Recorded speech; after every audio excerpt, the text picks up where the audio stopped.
Baik, Assalamualaikum warahmatullahi wabarakatuh. Perkenalkan, saya Dini Aliani, salah satu mahasiswa dari mata kuliah Filsafat Umum. Hari ini saya akan mereka ulang video sebagai bentuk tugas dari ujian tengah semester yang Ibu berikan.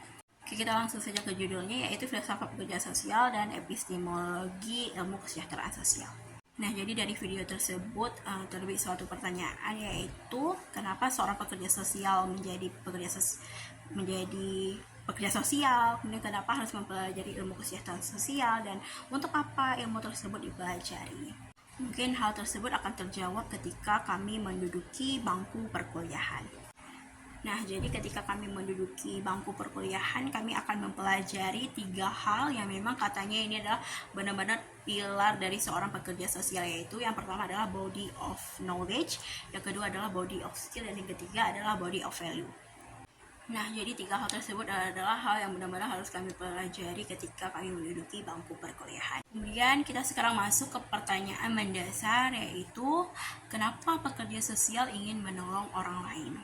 Itu jawabannya ialah mengembalikan keberfungsian seseorang. Jadi sebelum kita mempraktekkan langsung di lapangan, kita harus mengetahui terlebih dahulu latar belakang, pemikiran, pemahaman, dan penghayatan dari seorang pekerja sosial, baik dalam praktek mikro, mezo, dan juga makro. Nah, jadi kami sebagai pekerja sosial harus mengetahui terlebih dahulu nih apa itu mikro, mezo, dan juga makro. Nah, jadi untuk praktek mikro adalah bagaimana seorang pekerja sosial ini tuh bisa menghadapi seorang individu, dan yang kedua adalah mezo. Jadi seorang pekerja sosial ini harus mampu menghadapi keluarga, dan yang ketiga adalah makro, yaitu sudah luas ya, sudah memasuki seperti lingkungan masyarakat, kemudian negara bisa saja, dan yang ketiga bisa ke wilayah yang luas atau wilayah-wilayah lainnya. Nah, jadi ketika seorang pekerja sosial ingin meneliti seorang kliennya, dia itu pasti akan menanyakan hal-hal yang mendasar terlebih dahulu, seperti kenapa seseorang menderita dan kenapa seseorang tersebut mempunyai masalah. Jika dikaitkan dengan filsafat, jadi kita itu harus mengetahui terlebih dahulu nih apa itu permasalahan dan juga apa itu derita. Kemudian kenapa harus Peksos yang membantu, apa tujuan membantu orang. Kemudian timbal baliknya adalah kenapa orang lain itu mau dibantu, dan kenapa mereka meminta bantuan kepada pekerja sosial. Mungkin hal-hal tersebutlah yang harus diketahui oleh seorang pekerja sosial, bahwa mereka itu harus mengerti tentang permasalahan sosial, praktek, tindakan, atau tujuan yang akan dilakukan oleh seorang Peksos ini kepada kliennya. Dan juga bisa dikatakan bahwa ini adalah suatu bentuk interaksi antara Peksos dan juga klien, dan pastinya juga interaksi ini akan dimengerti oleh seorang pekerja sosial. Karena apa? Karena relasi antara Peksos dan juga kliennya adalah relasi kemanusiaan. Jadi itulah mengapa seorang pekerja sosial itu harus melakukan suatu pendekatan kepada kliennya. Baik, sekarang kita akan memasuki kepada apa saja sih yang harus dilakukan oleh seorang pekerja sosial untuk melakukan pendekatan kepada kliennya. Nah, yang pertama itu adalah engagement atau pendekatan kepada klien, yang dimana pekerja sosial ini itu harus mengetahui konsep permasalahan atau apa yang sedang dikhawatirkan oleh seorang klien tersebut, klien yang sedang pekerja sosial ini tuh teliti. Nah, yang kedua ialah asesmen, yaitu mengetahui konsep dasar filosofi. Jadi Peksos harus bisa meyakini si klien. Jadi kita sebagai Peksos itu harus bisa meyakini klien tersebut, dan juga pertanyaan yang diberikan oleh seorang pekerja sosial ini itu jangan langsung ke intinya. Jadi jangan langsung menanyakan permasalahannya. Jadi pekerja sosial ini harus menanyakan terlebih dahulu dari hal-hal yang kecil, mungkin seperti menanyakan kabarnya seperti apa, atau hal-hal yang lainnya yang bisa melakukan pendekatan kepada kliennya. Jadi kalau misalnya langsung ke inti permasalahannya, mungkin itu akan hambar atau tidak akan cocok lah. Mungkin hal tersebut juga akan membuat si klien ini itu tidak yakin. Nah, jadi dua hal tersebutlah yang bisa dilakukan oleh seorang pekerja sosial ketika ingin melakukan pendekatan kepada kliennya. Nah, oke, baik, kita kembali lagi ke 3 hal mendasar atau 3 pilar yang memang harus benar-benar dipelajari oleh seorang pekerja sosial, yaitu yang pertama adalah body of knowledge, yang kedua adalah body of skill, dan yang ketiga adalah body of value.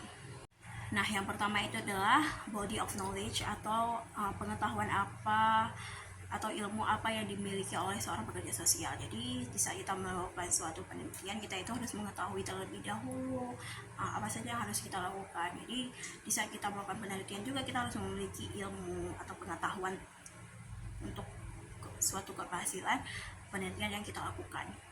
Nah, yang kedua adalah body of skill. Jadi seorang pekerja sosial itu tidak cukup hanya menguasai ilmunya saja, tetapi juga harus memiliki keterampilan untuk mempraktekkannya.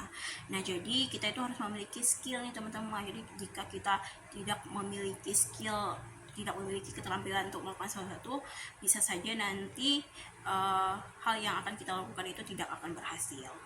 Dan yang ketiga adalah body of value, yaitu seorang pekerja harus selalu menjunjung tinggi nilai kode etik dari pekerja sosial. Jadi niat baik saja tidak cukup nih jika tidak dibarengi dengan pengetahuan atau bagaimana cara berbuat baik. Nah, jadi kita itu harus selalu berkomitmen ya teman-teman, harus berkomitmen bahwa kita mampu menyelesaikan atau memberi dukungan dan memberikan jalan keluar kepada si klien kita ini nantinya.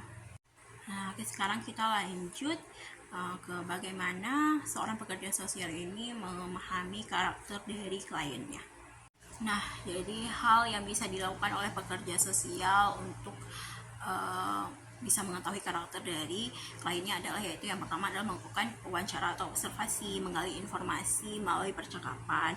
Kemudian yang kedua adalah empati, mencoba merasakan apa yang dirasakan oleh klien untuk memahami kondisi emosional yang mereka miliki. Kemudian yang ketiga adalah dari sosial, dari lingkungannya, kemudian dari latar belakang keluarganya.